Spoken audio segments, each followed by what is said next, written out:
26 अप्रैल को तहसील मिल्कीपुर में इन सभी मुद्दों को लेकर करेंगे धरना प्रदर्शन। बड़े पैमाने पर जिला मुख्यालय पर भी धरना प्रदर्शन की करेंगे शुरुआत। चाहे वह अयोध्या के विकास के नाम पर लूट का मुद्दा हो, चाहे 84 कोसी परिक्रमा के नाम पर किसानों की जमीन का अधिग्रहण का मामला हो, या किसानों की जमीन जबरदस्ती लेने का हो, चाहे कानून व्यवस्था हो, सारे मुद्दे को लेकर करेंगे धरना प्रदर्शन। भाजपा और उनके संगठन के लोग और यह सरकार इस देश में अमन चैन भाईचारा बिगाड़ना चाहते हैं और संविधान को बदलना चाहते हैं। ऐसा इसलिए कर रहे हैं कि जनता जो ज्वलंत समस्याएं हैं, कानून व्यवस्था की हैं, संविधान की हैं और तमाम विकास योजनाएं हैं। आज हर क्षेत्र में जिस तरह से सरकार फेल हो रही है, सरकारी संस्थाओं का सरकार निजीकरण करना चाह रही है।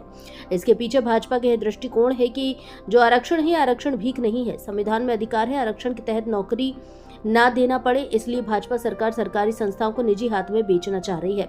सपा सांसद रामजी लाल सुमन पर बयान देते हुए अवधेश प्रसाद ने कहा कि क्या यह सही है उनके घर पर हमला किया जाए, उनके परिवार वालों की जान का खतरा पैदा किया जाए और भीड़ इकट्ठा किया जाए, क्या ये उचित है? भारत संवाद से प्रशांत शुक्ला की रिपोर्ट। आज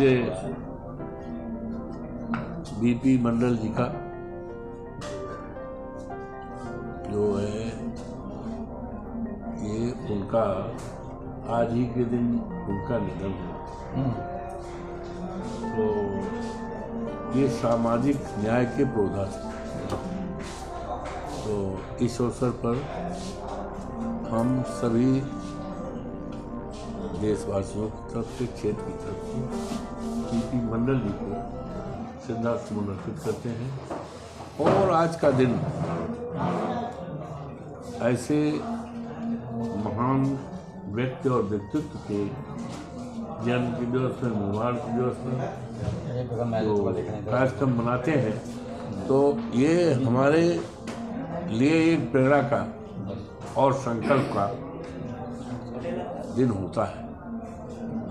तो उनकी श्रद्धांजलि को देते हुए हम संकल्प करते हैं कि जो संघर्ष बीपी मंडल जी ने, ये बिहार के मुख्यमंत्री भी थे और सामाजिक न्याय के पुरोधा थे। इन्होंने अपनी जो रिपोर्ट दी थी पिछड़ों के लिए, दलितों के लिए, आरक्षण के लिए, बहुत दिनों तक ये पड़ी रही। जब बाद में जब बीपी सिंह और माननीय मुलायम सिंह उत्तर प्रदेश के मुख्यमंत्री बने, वो प्रदेश के, तो मंडल आयोग की रिपोर्ट लागू हुई।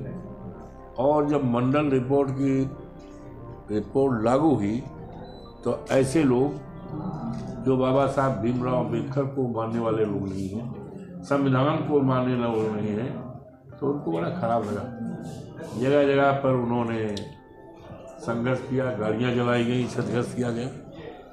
हम संकल्प लेते हैं आज कि उनको श्रद्धांजलि अर्पित करते हुए कि उनके बताए हुए रास्ते पर और सामाजिक न्याय की लड़ाई जो हमारे नेता आज दुनिया में नहीं है, मुलायम सिंह जी, नेता जी, और उस मसाल को लोगों के दिल और दिमाग को उलझाना चाहते हैं। आज तमाम महिलाओं के साथ बलात्कार, सामूहिक बलात्कार, हत्याएं आ रही हैं, हो रही हैं। और बाबा जोगी की जो सरकार है, इसने दुनिया के सारे रिकॉर्ड को तोड़ दिया है। इतने अपराध कभी हुए। अभी मैं कल गया था, डोभियारा है इनायत नगर थाने में, एक पुजारी थे बेचन बाबा, वो पुजारी थे, मंदिर में पूजा करते थे।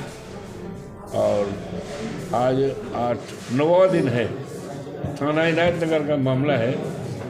और डोभियारा के रहने वाले थे, उनका गला काट दिया गया, हाथ काट दिया गया, पैर काट दिया गया और उन्हीं की चौखट पर जहाँ मंदिर है रख दिया गया। अफसोस है कि आज 8-9 दिन हो गया, हत्यारों का पता ये हमारी बहादुर पुलिस नहीं लगा पाई।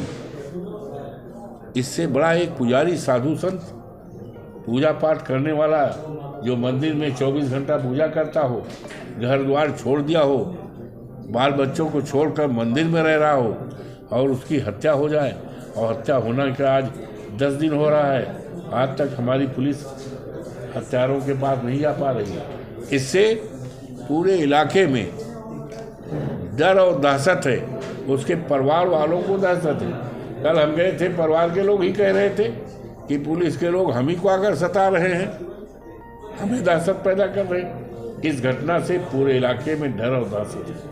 यही नहीं, एक मितौरा गांव है, थाना खंडासा में, एक पासी बिरादरी का राम मोहन राव पासी, 28 साल की उम्र थी।